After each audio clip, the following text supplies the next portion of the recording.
L'Église catholique fait mémoire de saint Gatien et de saint Judicaël.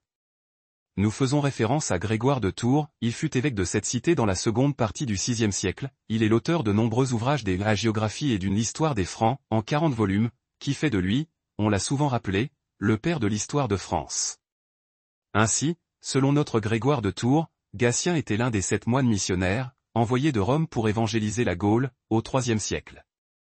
Les 6 autres étaient, Trophime à Arles, Paul à Narbonne, Saturnin à Toulouse, Denis à Paris, Austremoine en Auvergne et Martial à Limoges. La Touraine était moins accueillante et hospitalière que de nos jours. Dès que Gatien commence son ministère d'annonce de l'Évangile, il est violemment repoussé par les populations encore profondément païennes de la vallée de la Loire. La plupart du temps, ce sont les grottes nombreuses en cette vallée, qui abritent sa prédication. L'un de ces refuges verra plus tard s'élever l'abbaye de Marmoutier. Grâce à la persévérance de saint Gatien, une trouée va se faire et quand saint Martin deviendra évêque de Tours au IVe siècle, il trouvera les traces profondes laissées par le labeur apostolique de son prédécesseur. Saint Gatien aurait été évêque de Tours pendant plusieurs dizaines d'années, luttant activement contre les coutumes du paganisme et les méfaits de la civilisation romaine. Saint Judicaël. Ou Gaël ou Giguel ou Giquel ou Jusel. Il régna sur la Bretagne à partir de 632. En 636, saint Éloi lui fit rencontrer à Clichy, près de Paris, le roi Dagobert pour signer un traité de paix entre Bretons et Francs. Hommage de saint Judicaël à Dagobert Ier, BNF, base Mandragore 2 ans plus tard, il laissa son trône et se fit moine pour les 20 dernières années de sa vie. Judicaël était le fils de Judaël, roi de la Domnonée, un royaume qui occupait alors le nord de l'Armorique.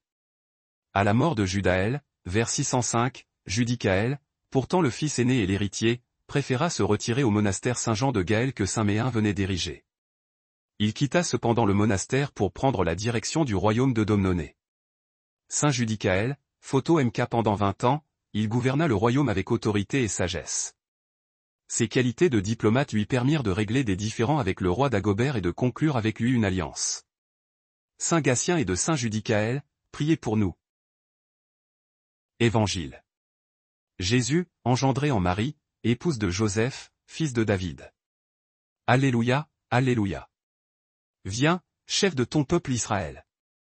Toi qui as donné la loi sur la montagne. Délivre-nous par la vigueur de ton bras. Alléluia.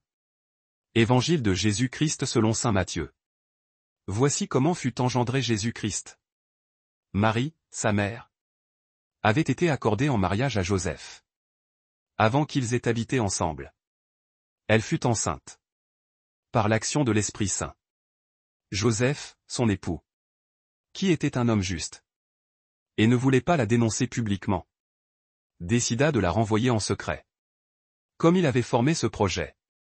Voici que l'ange du Seigneur lui apparut en songe et lui dit. Joseph, fils de David. Ne crains pas de prendre chez toi Marie, ton épouse. Puisque l'enfant qui est engendré en elle vient de l'Esprit Saint. Elle enfantera un fils, et tu lui donneras le nom de Jésus. C'est-à-dire, le Seigneur sauve. Car c'est lui qui sauvera son peuple de ses péchés. Tout cela est arrivé pour que soit accompli la parole du Seigneur prononcée par le prophète. Voici que la Vierge concevra, et elle enfantera un fils. On lui donnera le nom d'Emmanuel, qui se traduit, Dieu avec nous. Quand Joseph se réveilla, il fit ce que l'ange du Seigneur lui avait prescrit. Il prit chez lui son épouse. Acclamons la parole de Dieu. Louange à toi Seigneur Jésus.